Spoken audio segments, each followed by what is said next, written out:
Bueno, muchas gracias a todos los presentes, muchas gracias a la Junta de Castilla y León y a Alice por pensar que nuestra pequeñísima historia es digna de ser contada hoy aquí.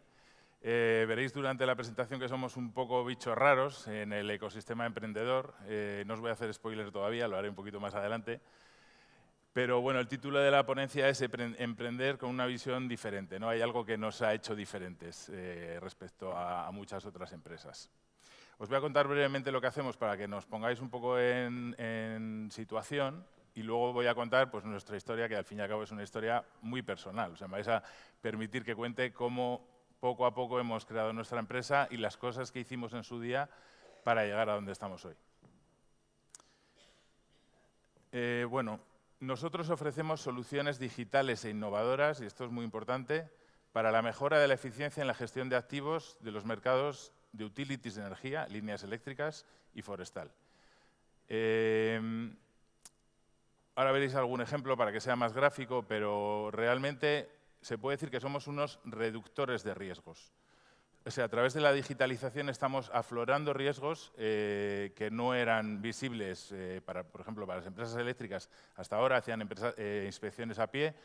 Por ejemplo, no podían ver las distancias que hay desde un conductor a un árbol que puede generar un incendio forestal. Eso era imposible de ver a pie. Y nosotros estamos aflorando una colección de riesgos importantes para que se puedan reducir. O sea, no se puede gestionar lo que no se conoce, ¿no? Los riesgos son financieros, tanto en la cuenta de resultados de nuestros clientes como extrafinancieros o ESG, y que son riesgos que tienen que ver con el medio ambiente, con la parte social y de gobernanza de las empresas y que están tomando una relevancia pues, cada vez mayor.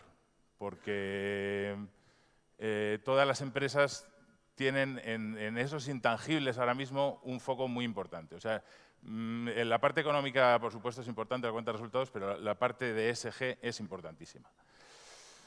Entonces, hemos pasado de hacer inspecciones a pie a transformarlas y las hacemos con un helicóptero en el que montamos varios sensores, cámaras termográficas, cámaras de alta resolución y un sensor láser que se llama LIDAR, que escanea literalmente la realidad, escanea los activos, las líneas eléctricas y todo lo que les rodea, de forma que podemos, como se ve en este vídeo, identificar, esto no es una simulación, estos son datos reales capturados con el helicóptero, obtener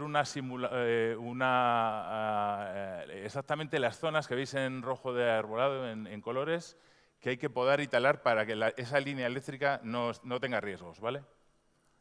Riesgos además que pueden ser muy importantes. Por ejemplo, una eléctrica en San Diego tuvo que hacerse cargo de 1.500 millones de dólares por un incendio que causó. O sea, no es una cosa menor, ¿no? Y aparte que es un tema reglamentario, que está en las inspecciones reglamentarias.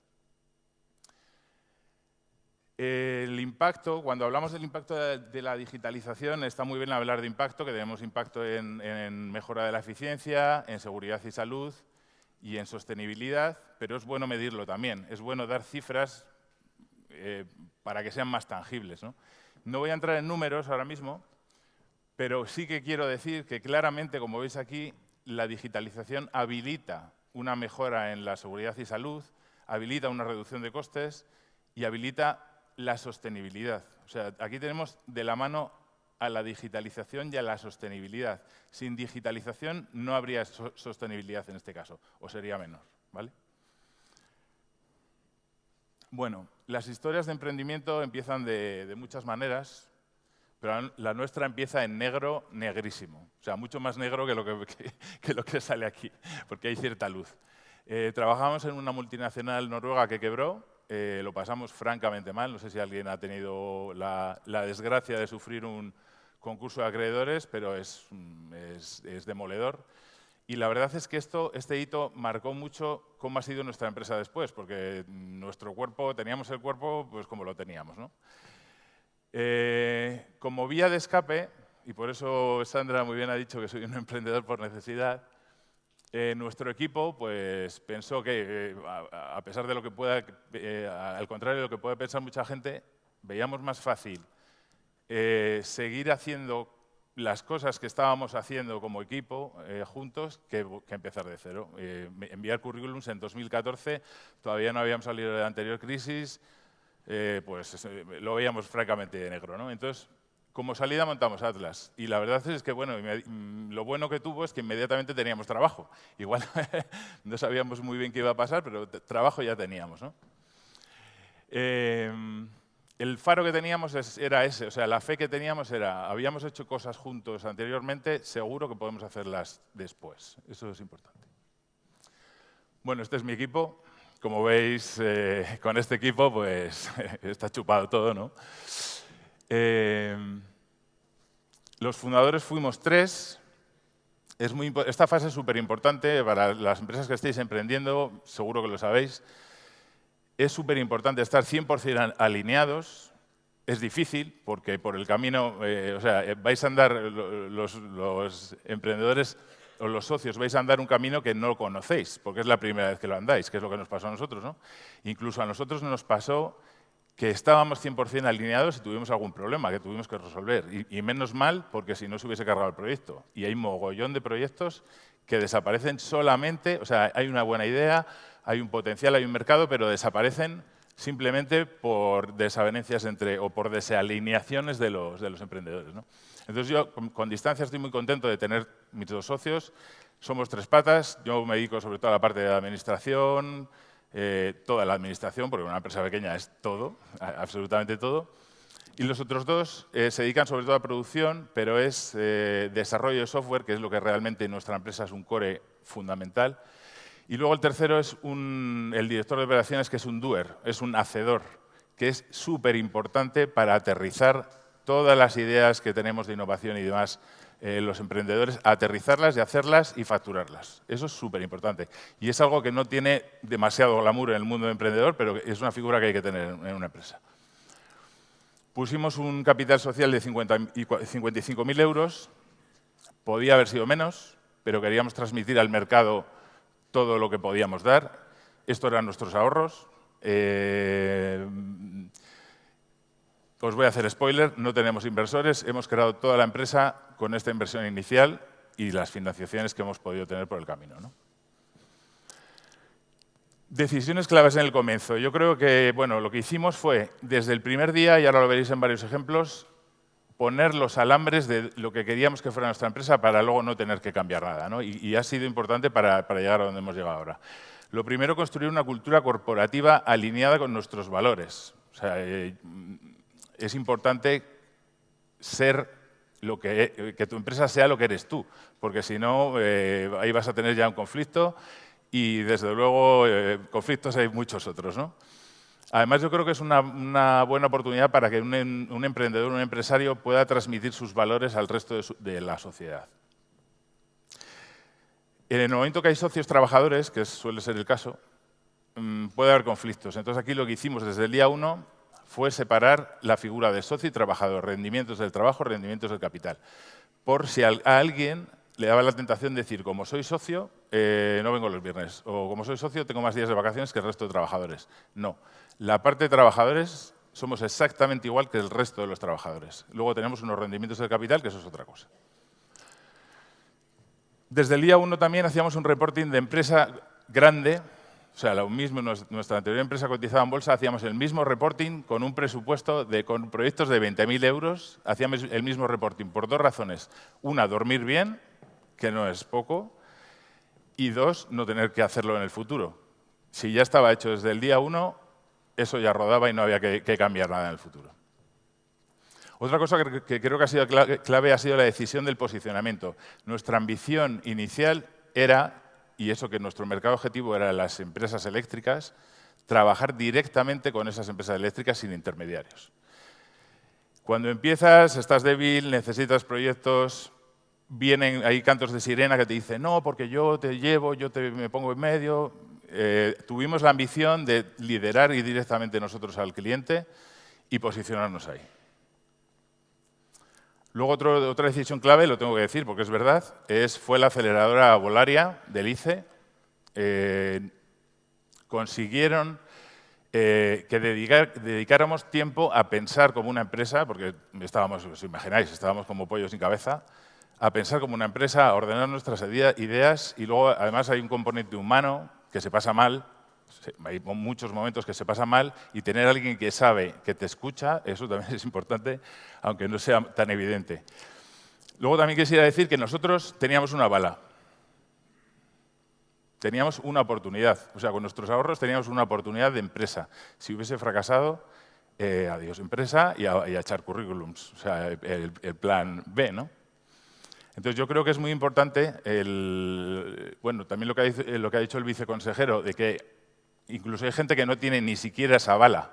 O sea, que todos tengamos al menos una bala y la aceleradora Volaria lo que hace es que esa bala vaya con más probabilidades a la diana. O sea, eso creo que es muy importante, ese esfuerzo creo que es muy importante pues, para que se materialicen esas balas que podemos tener todos nosotros, ¿no? Bien. Luego, otra decisión clave es recorrer el camino con recursos propios. Tengo una diapositiva a continuación que habla de eso, ahora lo comentaré. En inglés se llama bootstrapping y es no tener inversores. Todo esto se enmarca dentro de un concepto que aprendí en Cambridge, que me encantó, que se llama Humblicious, que es una mezcla de humilde y ambicioso. O sea, humilde, tener los pies en la tierra, porque te puede ir bien en una época, pero te puede ir mal en otra, pero o sea, si montas una empresa hay que ir con ambición, o sea, hay que ir a por todas. Bueno, y por último, lifestyle business, otro concepto inglés. Aquí nosotros, para ser sinceros, estábamos construyendo un proyecto para tener trabajo nosotros. O sea, esto es una empresa para trabajar nosotros.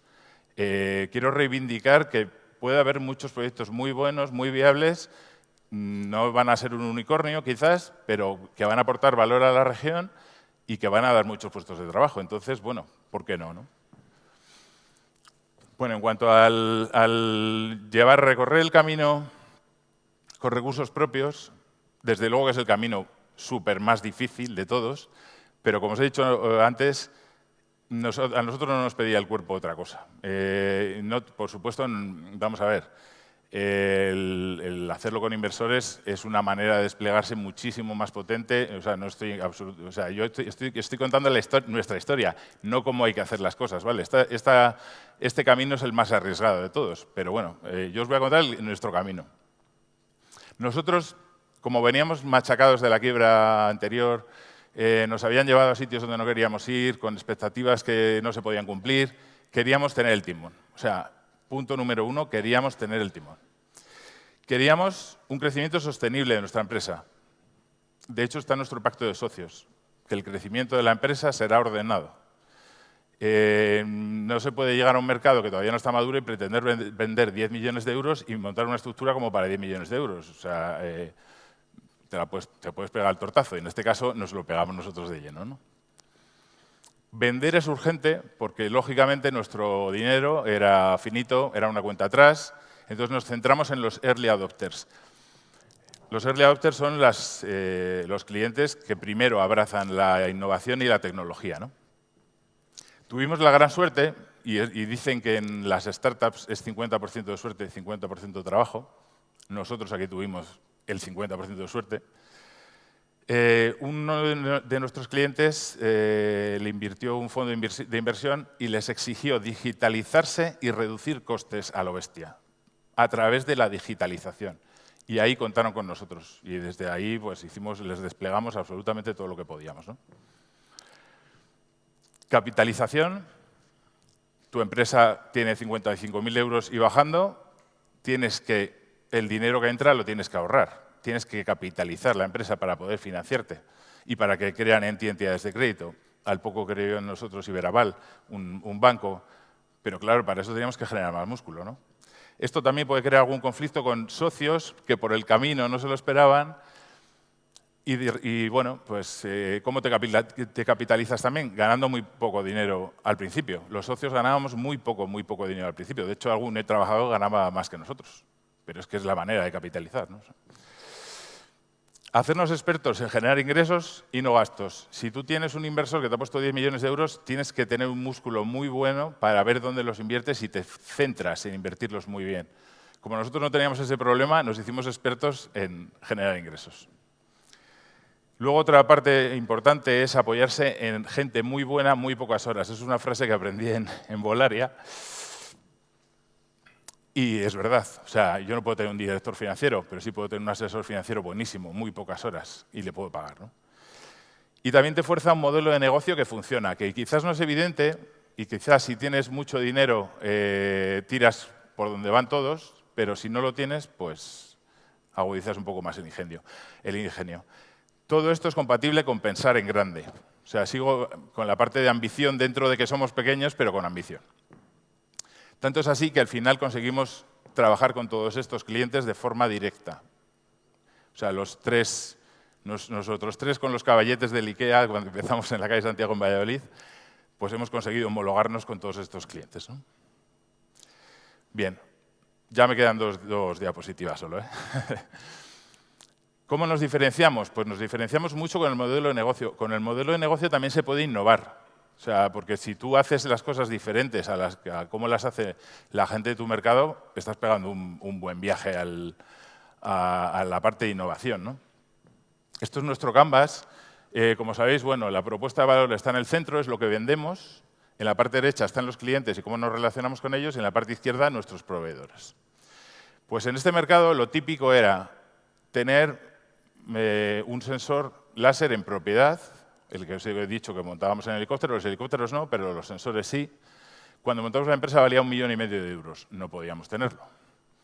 Entonces, nos pusimos a pensar cómo pensaban los clientes, ¿no? Los clientes, como todo el mundo sabe, son los que mandan, y lo que quieren son soluciones de mejora de la eficiencia. Soluciones de mejora de la eficiencia, no quieren la tecnología, no quieren el dato. Entonces, lo que se podía ver con que nosotros pusimos el dato en la parte de alianzas, de socios clave. Eso se puede ver como una debilidad y, de hecho, pues una empresa de la competencia llamó a un cliente y le dijo, no, esto no se puede llevar a este proyecto porque no tienen sensores. Ahí tuvimos que tener reflejos y decir, no solo tenemos sensores, sino que podemos tener, no vamos a estar pendientes de una tecnología que cada vez más se queda obsoleta en un año. Para nosotros el dato es una commodity, vamos a ir al mercado a por el mejor sensor que haya y lo vamos a traer para tu proyecto, tú no te preocupes.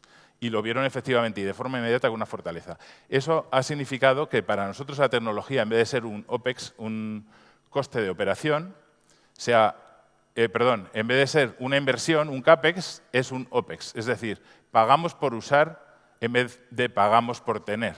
O sea, para nosotros tener inmovilizado, imaginaros, en el hipotético caso, 1 millón de euros en un sensor nos hubiese inhabilitado para hacer cualquier otra cosa de nuestra propuesta de valor, precisamente. Entonces, el poco dinero que teníamos lo dedicamos a potenciar nuestra propuesta de valor y diferenciarnos. Después de esto, el resultado tras 8 años han sido una facturación de 19,5 millones de euros a día de hoy.